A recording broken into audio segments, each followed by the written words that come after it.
What's up, guys? PowerManiac720 here, and I have for you today the team analysis for my February International Challenge team. I ended up going 24-6 with the team, 4th in the U.S., which was also 38th in the world. My rating was like 17, 41, or 42, something like that. I also brought this team to Premier Challenge, went 3-2. I used it in a live tournament and lost in top 4. And I used it in my major match and got 2-0'd. So it's been up and down. It's very matchup dependent, but. So the first Pokemon on the team is Ninetales with a Choice Scarf. Those EVs are the EVs I used, but I realized they're incorrect. It was supposed to outspeed Adamant 252 Landorus by 1 point, but I messed up somewhere and it actually underspeeds 252 by 2 points. So that spread should actually be like 68, 252, 188. So I have to fix that in game. Modest Nature, max special attack to hit as hard as possible since Ninetales doesn't hit particularly hard. Overheat, Heat Wave, Solar Beam, Extrasensory. Overheat just to kind of nuke things. Heat Wave to get off like solid chip damage. Solar Beam and Extrasensory for coverage. Even though Ninetales' special attack isn't the greatest, even Pokemon that resist Heat Wave typically take decent chunks of damage from it. And Ninetales is like okay, has okay bulk. Especially it's pretty good, but defensively it's not great. But it's able to take a few hits. So Ninetales hangs around for a few turns, and the Heat Wave, even if both Pokemon resist it, will do over 50% in those 2-3 turns, which is really good, and puts the Pokemon that I have in the back in really good position. I really like using Choice Scarf on Weather Setters. I think that I just always been a fan of that. Like I like Scarf T-Tar, I like Scarf Politoed, so I figured might as well try Scarf Ninetales, and it's worked really well. So next up is Pokemon that takes advantage of my Sun, which is Shiftry, with the Focus Sash due to its frailty, ability Chlorophyll to get the speed boost in the Sun, really simple 4 HP, 252 attack, 252 speed, Adamant Nature, hit as hard and fast as possible, Fake Out, Leaf Blade, knock off Tailwind. So Shiftry Ninetales, I kind of wanted to function like Polyludi, so I have the fast Fake Out boosted by Chlorophyll. I originally was going to try an Assault Vest on Shiftry and run Low Kick over Tailwind, but Shiftry is just so frail that it just needs that Focus Sash, especially with so many flying type attacks flying around, and plus U-turn from Landorus. Leaf Blade and Knockoff are pretty self-explanatory stabs. I opted for Tailwind as the last move because A, Shiftry is so fast in the Sun that it usually gets the Tailwind off first, and B, a lot of times what will happen is something will take me down to my Focus Sash, and then they'll try to Sucker Punch me, and so I get a free Tailwind up. And at the same time, I'm usually able to knock out whatever's sucker punching me, which is really nice. So then I get, extra 2 or 3 turns with Shiftry. But yeah, Shiftry's been really good so far, and I've really been enjoying it. Next up is Scizor with a Life Orb, Technician.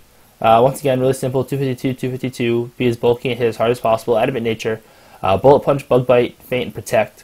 I really like Feint on Scizor. Of course, there's a lot of moves you can run, Knockoff, Superpower, Quick Guard, Tailwind, Swords Dance, Agility, there's a million things you could run in that slot. But I opt for Feint because I think Feint Scizor really makes the game a lot easier. Because of course Pokemon, you have to worry about predicting switches and predicting protects, are kind of the 2 big things you have to predict. And with Scizor, you're basically saying I don't have to predict protect anymore unless it's like a ghost type. Because Feint just breaks their protect. It's also nice to break quick guards and wide guards, which is sometimes really useful, especially if I have Ninetales locked into Heat Wave. So definitely, I think Feint's probably the best third move on Scizor. So next up, Terrakion, super standard, Lumberry for status, 252 attack and speed with a Jolly Nature, close combat, Rock Slide, Quick Guard, Protect. Again, Quick Guard is, that third move for Terrakion is always up in the air, or I guess 4th move, because everyone uses close combat, Rock Slide, Protect.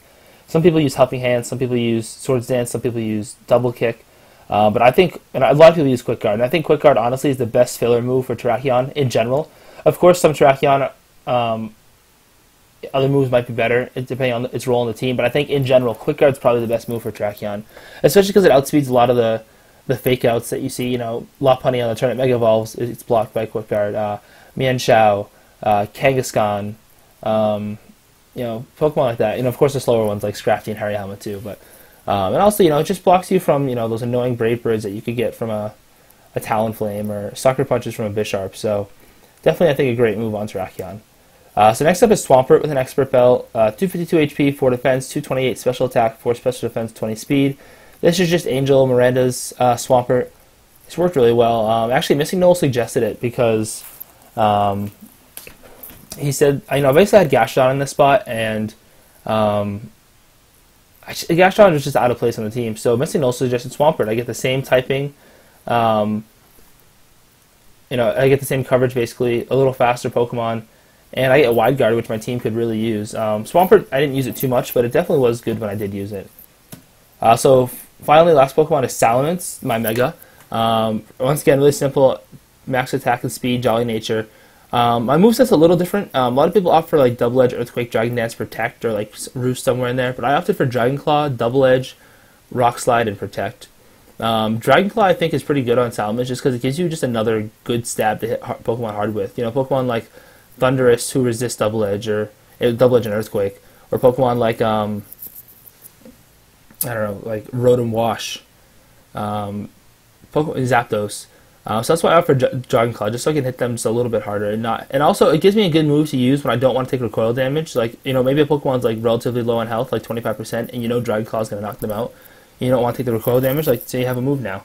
And I opted for Rock Slide. The same reason people opt for Rock Slide on Garchomp. It's a fast Rock Slide. It gives you good coverage, and I really do like spread moves on fast Pokemon because it really gives you like that cleanup ability. Especially because the way my team operates is Shiftry and Ninetales basically come in and like weaken my opponent's team. Usually can knock out 1 or 2 Pokemon, and if not, Salamence can come in and just Rock Slide and like usually knock out the rest of the team with just Rock Slide because I weaken so much of my opponent's team. So that's the team. Hopefully you guys enjoyed it. I certainly did. It was definitely a lot of fun to use. So, comment on any suggestions you can see to help me improve it because I'm constantly making new teams around Shiftry and Ninetales to find the perfect Sun team. So, till next time, guys. Bye.